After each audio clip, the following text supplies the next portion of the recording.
Kalau kita lagi naik rumah baru, kita tidak dengar ceramah, wajar kita lagi gembira. Syukuran karena ada cucu kita lahir, wajar kita lagi bahagia. Tapi kalau sudah takziah bapak belum serius, itulah yang bahasa agama qaswatul qalbi, keras hati, tidak mempan nasihat. Maka simpan dulu HP-nya, ya, simpan dulu ya.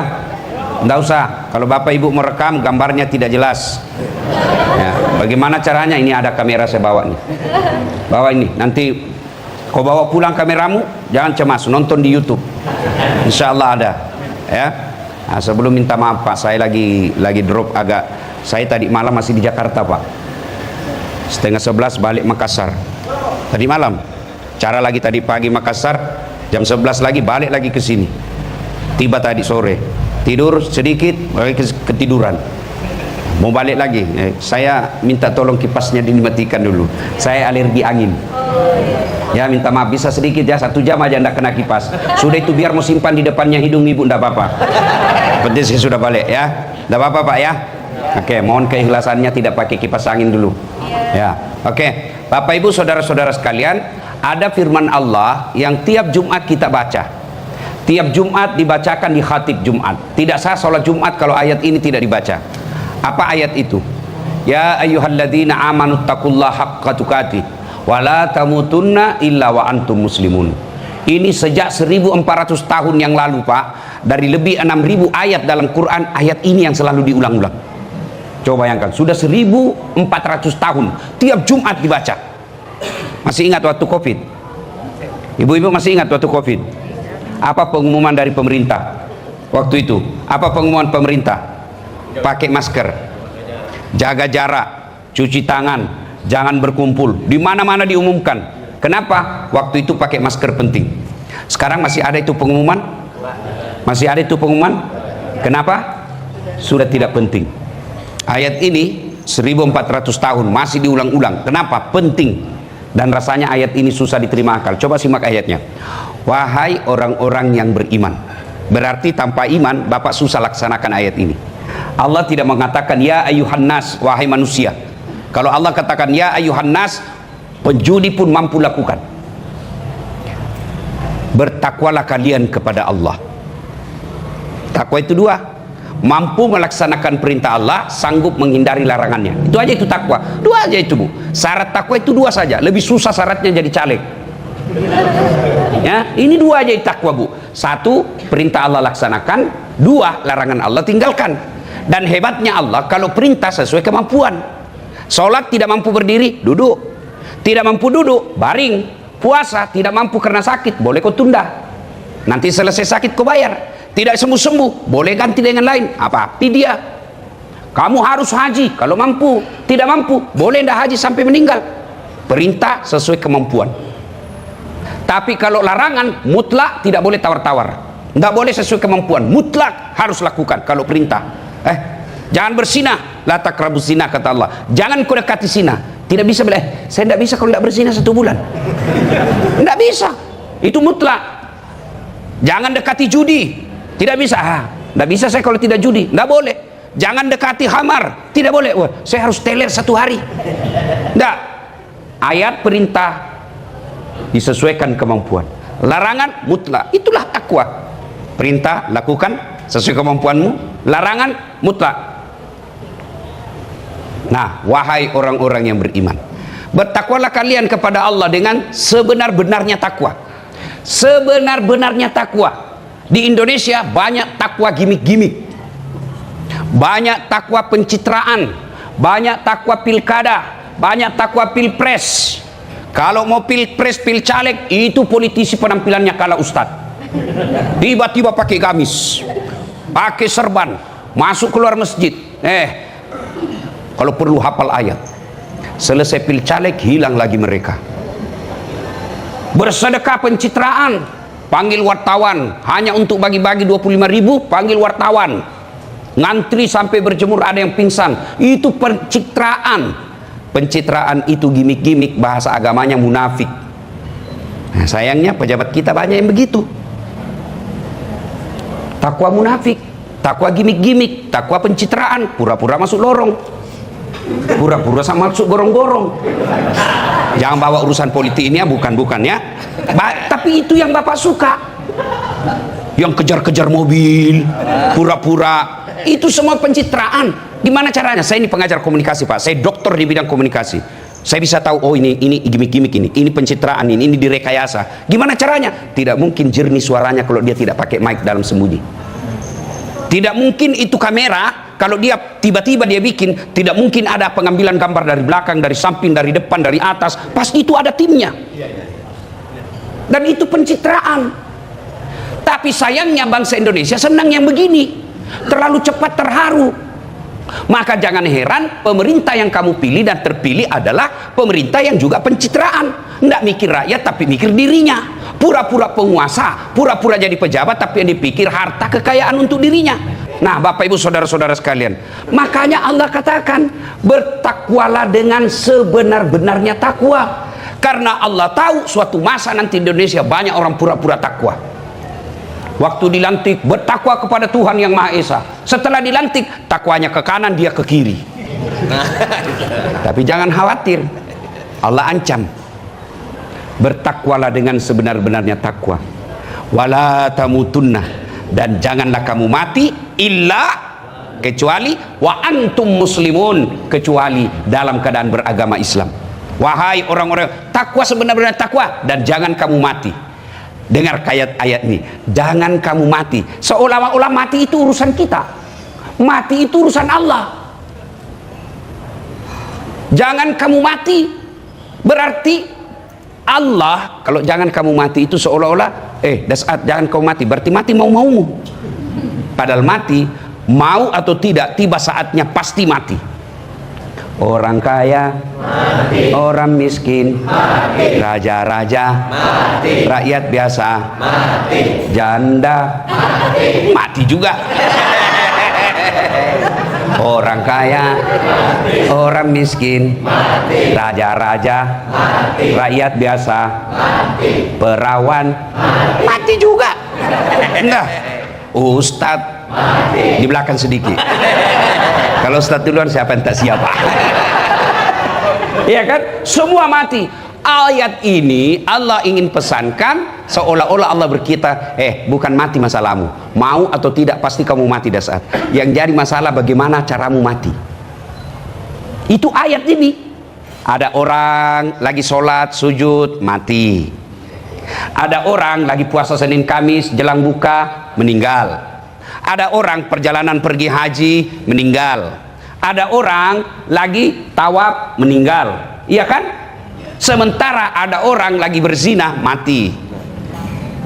Pesan perempuan makan obat kuat, overdosis, mati di atas perut. Ada yang begitu. Ada lagi dugem, dong musik tak yang kayak orang gila kepalanya, mabuk, terbakar gedung, matinya dalam keadaan lagi teler. Nah, maka Allah ingatkan, jangan mati seperti itu. Matilah dalam keadaan beragama Islam. Ini yang Allah inginkan. Kamu mau mati dalam keadaan beriman, mau mati dalam keadaan kafir, Allah kasih pilihan. Silakan kau saat. Kamu mau mati dalam keadaan sujud, silakan. Kamu mau mati dalam keadaan puasa, silakan. Silakan pilih. Kamu mau mati dalam keadaan mabuk, boleh, silakan. Tapi ingat, semua ada balasannya. Balasannya di mana? Bisa jadi balasannya dunia, balasannya jam pasti, akhirat balasannya. Kalau di dunia, apa balasannya? Sanksi sosial. Malulah dia, dicibirlah dia, itu sanksi sosial. Tapi ada orang matinya mati dalam keadaan beriman. Inilah yang kita inginkan. Nah, orang yang mati kafir, satu diantaranya anak durhaka. Masih ingat kisahnya? Sahabat Nabi bagus ibadahnya, tapi durhaka sama ibunya, meninggalnya tidak bisa mengucapkan 2 kalimat syahadat. Nah, coba lihat ibu-ibu. Bu, kalau ibu meninggal siapa yang doakan ibu? Suami. Tidak harap. Jangankan ini, saya aja begitu, Bu. Istri saya protes. Saya bilang, jangankan kau meninggal, kau masih hidup saja saya selalu berpikir kawin lagi.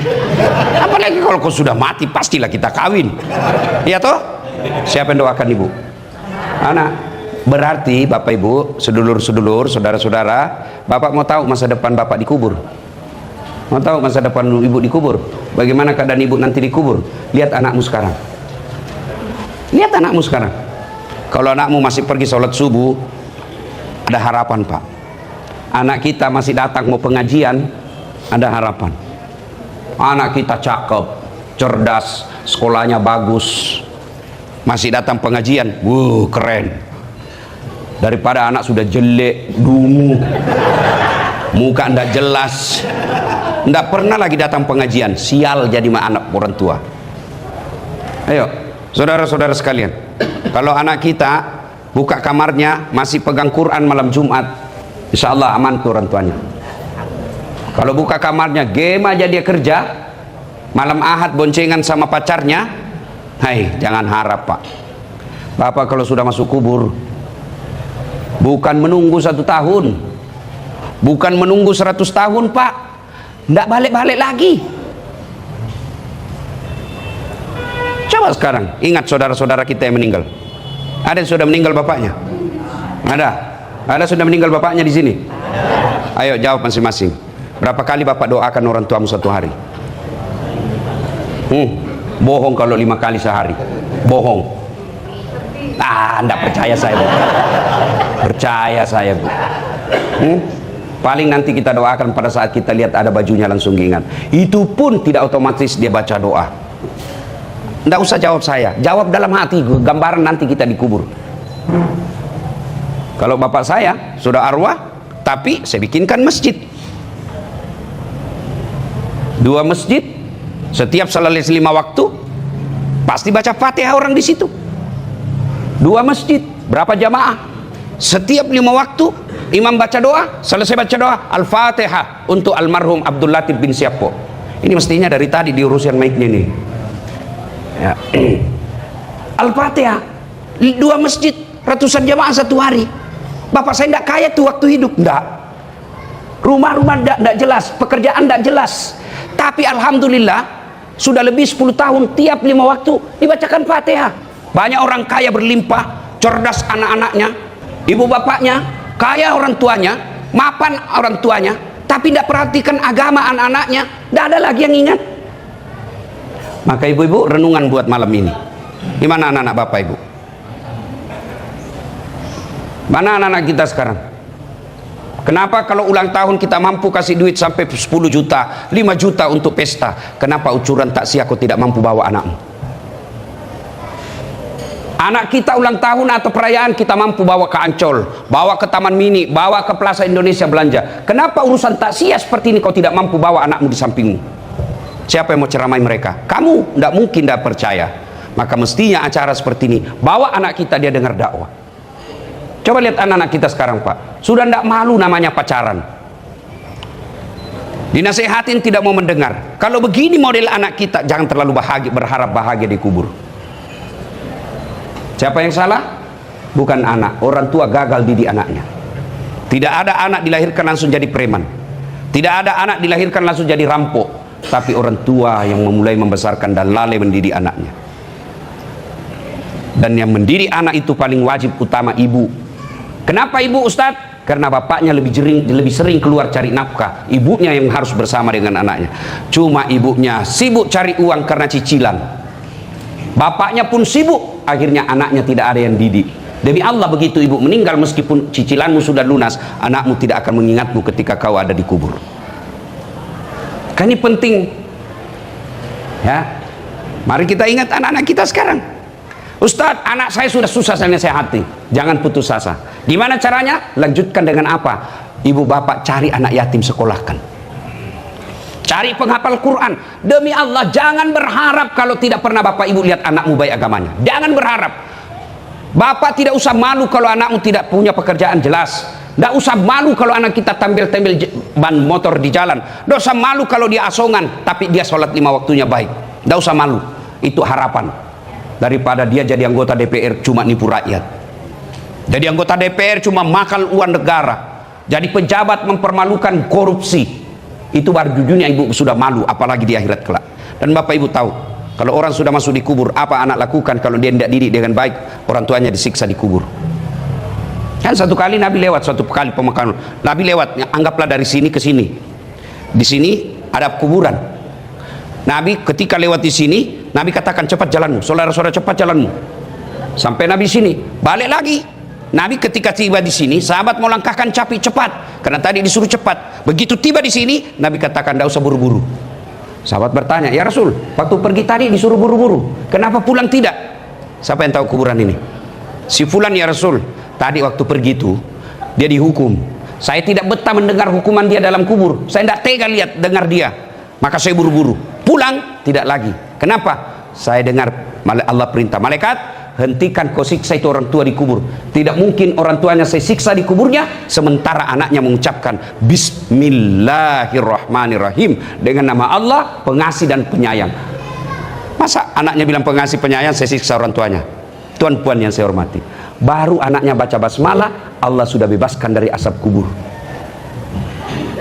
Itulah sebabnya kalau ada meninggal begini, ada gunanya nih, malam pertama, ketiga, ketujuh, 40. Tujuannya apa? Untuk memberikan hadiah buat orang yang wafat. Ada lagi yang bilang, itu taksiat tidak ada pada zaman Nabi. Tidak ada pada zaman Nabi, tapi bagus. Naik pesawat juga tidak ada pada zaman Nabi, tapi kan bagus. Haji juga Nabi pada zaman itu tidak ada. Orang bilang, itu kan fasilitas, tidak ada hubungan dengan ibadah. Siapa bilang tidak ada hubungan ibadah? Orang naik pesawat pergi tanah suci. Ada hubungannya. Apa hubungannya? Dia alat transportasi dan beribadah. Apa hubungannya? Kau tidak bisa tanah suci kalau kau tidak naik pesawat. Berarti ada hubungannya. Nah, ibu bapak, saudara-saudara sekalian, ayo kembali renungkan. Kalau anak bapak sudah tidak bisa, ayo ambil segera tindakan. Bagi bapak-bapak ibu yang sudah muka sakaratil maut, kan? Nah, anak sudah tidak bisa mendengarkan, dinasihatin tidak mau dengar, ambil segera tindakan penyelamatan. Gimana caranya? Besok mendesak, cari panti asuhan yang ada hafal Quran. 1 anak saja kita pelihara, 2 anak kita pelihara. Ustadz, berapa biayanya ini anak 1 bulan? 300.000 bu. Oke, saya tanggung dia sampai selesai. Itu sama hukumnya anak kandung sendiri, meskipun tidak dilahirkan dari rahim istri. Sama pahalanya di sisi Allah. Ayo bapak-bapak, ambil tindakan segera. Kalau tidak, jangan terlalu berharap bisa bahagia di kubur. Kalau bapak pergi merantau, makin jauh, makin lama, mesti bekal makin banyak. Akhirat tidak lagi pulang, Pak. Tidak lagi talik. Kalau bapak pergi merantau ke Malaysia tidak nyaman, masih bisa balik ke Jakarta. Bapak merantau ke Jawa, di Madura, Sumatera, tidak nyaman di sana, balik lagi kita ke Batavia, ke Jakarta. Tapi kalau bapak ibu baru masuk kubur, tidak senang, bisa balik lagi. Apa balik dibilang viral satu dunia, Pak. Nah, ini ya pelajaran orang yang menderita ketika sakaratul maut, anak yang durhaka. Begitu juga kalian yang sudah mapan, tapi kalian durhaka sama orang tuamu, jangan kau terlalu berharap bisa selamat di akhirat. Anak durhaka yang sudah punya kerja, sudah mapan, tidak pernah diingat orang tuanya. Mestinya orang tua kita yang sudah 60-70 tahun, anak sudah pada kerja, orang tuamu tidak boleh lagi berpikir tentang sembako. Musyawarahlah kalian. Orang tua kita ini sudah tua, sudah pensiun, sudah saatnya kita lagi yang membiayai orang tua. 4 anaknya, 5 anaknya, masing-masing sumbang 1 juta, 5 juta gaji pensiunnya dari anaknya tiap bulan. Dan tidak ada orang miskin kalau selalu bantu orang tuanya, tidak ada. Bisa jadi dia 7 bersaudara, kok ini anaknya bagus hidupnya? Bisa jadi karena orang tuanya diurus dengan baik. Ibu bapak, saudara-saudara sekalian, nih ya. Nah, sudah sakaratil maut, supaya bisa selamat dan menghadapi sakaratil maut dengan baik, ada caranya. 1, jangan ke tempat-tempat maksiat, karena kita tidak tahu ajal kita di mana. Siapa tahu kita tiba-tiba ke panti pijat, mau dipijat Ustadz, alasan itu lain dipijat, lain yang mengeras ya. Kenapa bapak-bapak ke panti pijat? Karena istrinya tidak pernah pijat. Coba kalau ibu-ibu pulang kerja, suamimu kau pijit, pijitnya itu ibadah. Sambil pijit salawatan, sholatullah sholat, bahagia itu suamimu. Langsung apa dia bilang? Ya Allah, dalam hati, kalau sudah begini, tidak apa-apa saya capek cari nafkah, tidak apa-apa saya dihina di kantor, saya bahagia punya istri yang soleha ini. Coba, insya Allah ya. Nah, supaya suami juga tidak ke panti pijat. Bapak-bapak, jangan ke warkop yang pelayannya tidak beres. Kenapa bapak-bapak banyak ke warkop? Karena istrinya tidak bikin kopi. Coba kalau ibu-ibu pagi-pagi bikinkan kopi suamimu di rumah. Budaya bikin kopi di rumah buat istri mulai sekarang mulai hilang. Mana buktinya? Di mana-mana warkop ramai. Pagi-pagi sudah ramai warkop. Saya bilang dalam hati, inilah bapak-bapak yang tidak dibikinkan kopi di rumahnya. Hati-hati bu, kalau suami terlalu sering ke warkop. Pelayan perempuan warkop itu begitu sopannya, masya Allah. Mau minum apa pak? Kopi. Ditanya lagi, kopinya pakai gula atau tidak? Pakai gula. Gulanya rendah kalori atau gimana pak? Sudah itu dikasihnya sebelah kanan. Itu daun telinganya dikasihnya sesuai dari arah kanan. Silakan minum pak. Kalau masih ada dibutuhkan, saya siap dipanggil di belakang. Nah, oh bagaimana suami tidak tergoda? Sementara kalau di rumah juga, apa kopi-kopi sudah pensiun. Wah, apa berarti banyak korbannya di sini. Ibu-ibu dulu meskipun gaji suami tidak jelas, ibu-ibu dulu meskipun gaji suami tidak jelas, tapi jelas makannya di rumah. Sekarang ibu-ibu malas masak. Apa yang terjadi? Masakan ada. Bang, mau makan apa siang ini? Bang, pulang kantor bahkan mau apa? Kita dalam hati, alhamdulillah makan enak kita di rumah. Ternyata GoFood. Nyata ibu? Boleh enggak GoFood ibu? Boleh enggak? Boleh, tapi siapa yang dapat pahala? Ibu hanya dapat pahala menghidangkan. Siapa dapat pahala lebih banyak? Suami. Kenapa? Uang dari suami. Coba kalau ibu ke pasar, ke pasarnya pahala, menawarnya pahala, nentengnya pahala, keringatnya pahala, jalan lagi pahala, sampai rumah masak lagi pahala, kena gorengan minyak pahala. Kenapa? Semua pahala.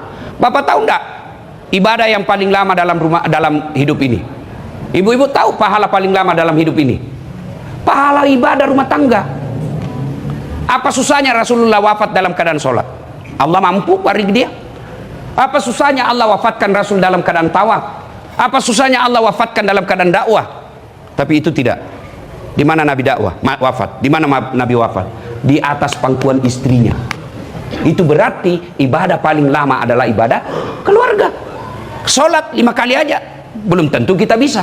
Tapi kalau ibadah rumah tangga 24 jam, tidur ibadah, pergi kantor cari nafkah ibadah, didik anak ibadah, masak ibadah, bahkan berhubungan suami istri pun ibadah.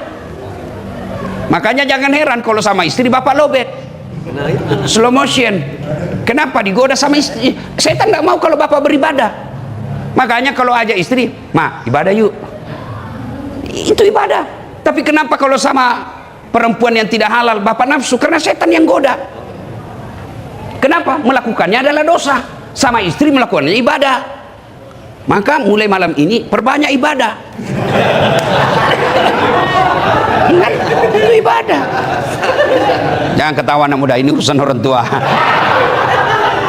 Ya. Nah, ibu bapak, saudara-saudara sekalian. Nah, jangan ke tempat-tempat maksiat. Yang kedua, bapak ibu, pilih sahabat yang beriman. Ibu-ibu pilih teman diskusi yang beriman. Bapak-bapak pilih teman grup di WhatsApp yang beriman.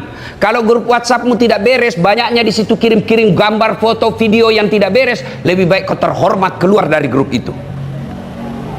Ada kan grup katanya canda, maksiat tidak boleh dicanda. Kirim film-film porno, kirim gambar-gambar porno. Kau bercanda, tapi dosa tidak boleh dicandain. Makanya kalau ada grup, begitu ada kirim, langsung saya jawab di situ. Apa yang mau dicapai dengan kirim gambar seperti ini? Begitu ada yang kirim gambar-gambar, video-video tidak beres, saya langsung jawab. Kita sudah pada tua. Apa yang mau dicapai dengan video seperti ini? Ini malah kita nikmati. Kirim stiker, mantap bos. Ini mumpun saya ingat.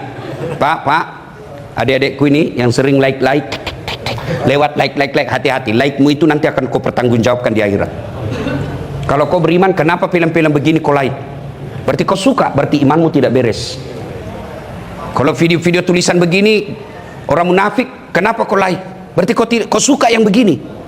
Jangan, kan itu kan dalam Quran dijelaskan, semua akan dipertanggungjawabkan. Sebiji sarah sekalipun, dibawanya lagi kuman yang tidak nampak, hanya akan melalui mikroskop, itu semua dipertanggungjawabkan. Apalagi itu like. yang kau follow juga itu, kau follow, semua juga akan dipertanggungjawabkan. Ini kalau artis dia follow. Apa kau dapat itu konten artis? Kalau ulama kau tidak follow.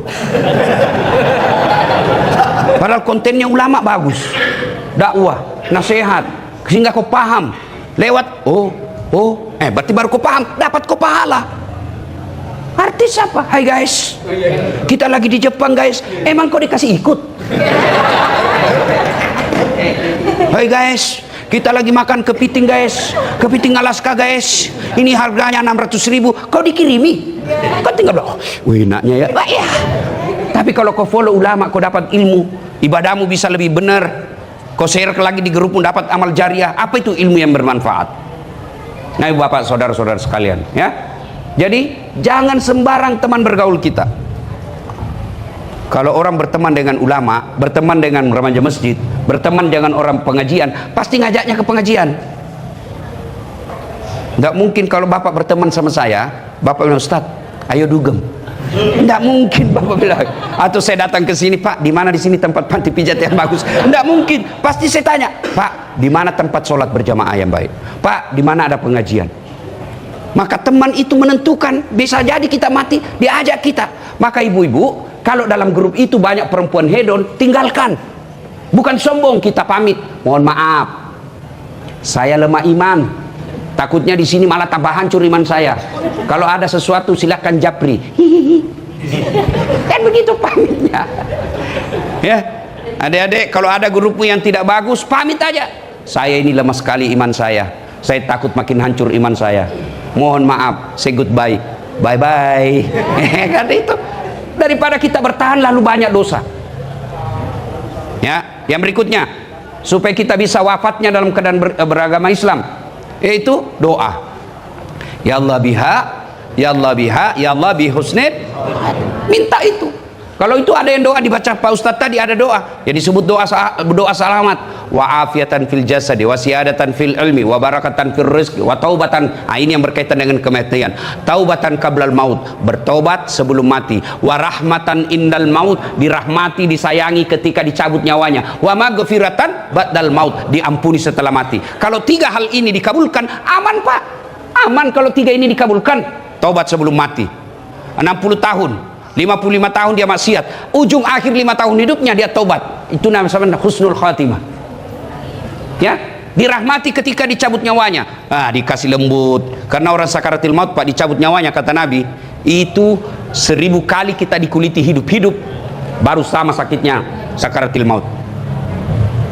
Yang ketiga, diampuni, wa maghfiratan ba'dal maut, diampuni setelah mati.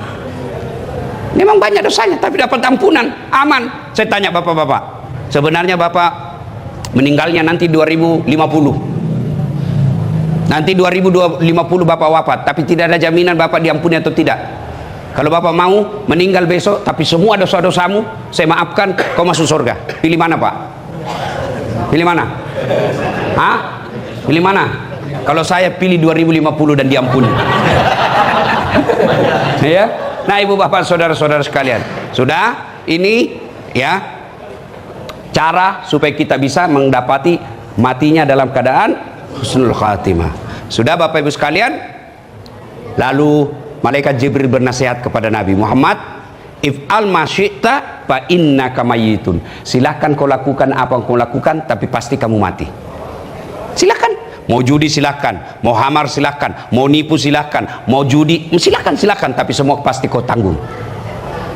Nah bapak ibu, orang masuk surga itu bukan karena tidak ada dosa. Dalam sehari-hari ada 2 malaikat yang menyertai kita.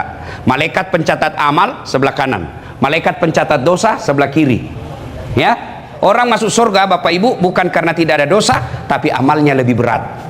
Kalau amalnya, misal contoh saja, pahalanya kebaikannya 10, dosanya 9, masuk surga. Kalau dosanya 10, kebaikannya 9, masuk neraka. Selama dia pernah la ilaha illallah, tiada Tuhan selain Allah, Muhammad Rasulullah, dia yakin sampai mati, kata Nabi, pasti masuk surga. Kalau dia la ilaha illallah, yakin sampai mati, pasti masuk surga. Cuma kalau ditanya kapan masuk surganya Ustaz, Selesai ditimbang amal. Kalau amalnya banyak masuk surga, kalau amalnya sedikit masuk neraka. Makanya kesimpulannya, kalau tidak bisa memperbanyak dosa, memperbanyak amal, jangan banyak dosamu. Kalau kamu yakin banyak dosamu, amalmu harus lebih banyak. Dosa banyak, amal harus lebih banyak. Kalau tidak bisa memperbanyak amal, jangan tambah dosa. Yang jadi masalah, kita banyak dosa, malas beramal. Mau masuk surga, kau kira ada orang dalam? Ya. Nah, Bapak Ibu saudara-saudara sekalian, saya banyak dosa, Ustaz. Wala tai'asu min rauhillah. Jangan kau putus asa, kata Allah. Sebelum ajal menjemput, Allah kasih peluang, kau tobat. Bapak-bapak yang sudah pada uzur, sudahlah, jangan lagi mikir macam-macam, Pak. Caranya, Ustaz, ayo aktif berjamaah di masjid. Datang ke masjid berjamaah, cari teman-teman soleh, datang pengajian, lalu banyak bertobat. Banyak dosaku, Ustaz, ampunan Allah jauh lebih banyak. Dengar hadits qudsi soal tobat. Kamu datang membawa dosa penuh langit dan penuh bumi, ampunan saya jauh lebih banyak. Kau datang bertobat dengan berjalan, aku menyambutmu dengan berlari. Dan hebatnya apa janji Allah? Innallaha yuhibbut tawwabina. Saya cinta kepada hambaku yang bertobat. Terakhir, ini sudah 40 hari arwah meninggal almarhum. Maka anak-anaknya, ahli warisnya, saudara-saudaranya almarhum sangat membutuhkan satu, doa. Doa tidak banyak. Kalau untuk orang meninggal tidak ramai banyak doanya. Apa doanya? Boleh pakai bahasa Indonesia. Ya Allah, ampuni dosanya. Satu. Dua, terima amalnya. Ada amal tidak diterima? Ada. Amalnya para caleg. Bagi-bagi jilbab, bagi-bagi sedekah, tapi mau dicoblos. Itu bukan lillahi ta'ala. Nanti di akhirat, ya Allah, mana jilbabku? 50.000 lembar. Malaikat katakan, dia bagi untuk dicoblos. Kau sudah coblos, dan dapat lagi. Kalaupun almarhum ada amalnya yang tidak karena Allah, maka kita minta, ya Allah, terima amalnya. Sudah diterima, cukup? Tidak, didoakan lagi, lipat gandakan amalnya tersebut. Yang amalnya cuma 5, kita doakan, ya Allah, jadi berlipat-lipat ganda. Dan yang keempat, lapangkan alam kuburnya, jadikan kuburnya menjadi taman-taman surga. Itu aja doa untuk orang meninggal. Ya Allah, ampuni dosanya, terima amalnya, lipat gandakan kebaikannya, jadikan kuburnya menjadi taman dari taman-taman surga. Udah. Yang kedua, bagi ahli waris, setelah mendoakan, apalagi Ustaz? Bersedekah atas nama orang tua, atas nama yang meninggal. Ada bajunya arwah almarhum, ada sepatunya almarhum. Daripada tinggal saja, bagilah. Kasih teman kerjanya, kasih sahabatnya, pakai ini. Kasih orang. Kalau Ustadz, nggak usah kasih dasi, nggak ada gunanya. Ustadz, nggak usah kasih dasi kupu-kupu. Dia mau pakai kemana? Ustadz kasih serban, kasih gamis, kasih sarung, dia pakai beribadah. Itu namanya sedekah kreatif, sedekah faedah. Sepatu, kalau Ustadz nggak usah kasih sepatu yang betul-betul mengkilap, pakai nanti kapan dia pakai? Jarang dia pakai. Paling cocok kasih dia sajadah. Mau lagi paling cocok kasih dia duit. Duit paling cocok. Bapak-bapak, kalau istrimu mau senang, kasih dia duit. Kalau istrimu jarang suka ngomel, pasti jarang kau kasih duit. Ya toh Ibu? Biar suami tidak pulang, yang penting ada Nah, coba uang mau dicari. Nah, ibu bapak, saudara-saudara sekalian, sedekahlah. Ada yang bilang, tidak sampai kalau orang sudah meninggal. Mau bukti? Sedekah sampai? Mau bukti? Bapak meninggal dulu, saya kirim. Ya. Nah, yang ketiga, tadi yang pertama doakan, yang kedua sedekah, yang ketiga kunjungi karib kerabatnya. Nah, saya dengar ini banyak bersaudara, cari siapa kerabatnya, datangi. Itu sebagian daripada berbuat baik. Anak-anaknya almarhum masih hidup, saudara-saudaranya, datangi paman, datangi tantenya. Itu bagian daripada berbuat baik kepada orang tua. Kalau sudah dilakukan ini, maka selebihnya kita bertawakal kepada Allah Subhanahu wa taala. Saya dengar kabar almarhum sering dengar ceramah saya, maka keluarganya berupaya mendatangkan saya. Dan saya yakin ini orang baik, Pak. Saya paksakan datang. Saya kalau acara saya diberitahu ini takziah Ustadz, saya usahakan datang. Padahal tadi malam mestinya saya tinggal aja karena ada acara saya besok lagi. Tapi saya pulang dulu acara, balik lagi saya ke sini untuk acara ini. Allah kabulkan doanya. Amin. Ini ya. Nah, Bapak Ibu saudara-saudara sekalian, ini ada. Oh, ada teman saya datang. Kenapa tidak dilihat Ustadz? Kenapa tidak didengar? Itu kalimat itu orang yang meninggal. Ini dengar ini, ahli warisnya. Dia berkata, wahai anak-anakku yang menempati rumahku, wahai istriku yang menerima duit-duitku, saudara-saudaraku, wahai saudaraku, anakku yang pakai pakaianku, yang makan makananku, yang tinggali rumahku, kau ingat tak saya? Kau ingat tak saya? Itu ceritanya orang meninggal. Oh, alhamdulillah, dia lihat, oh dia ingat anak saya. Dia bikin pengajian. Oh, saudara saya tidak lupakan saya. Dia undang penceramah untuk hadir baca Yasin di tempat ini. Kenapa tidak didengar Ustaz? Karena kalau kau dengar, tidak ada yang mau tinggal di sini.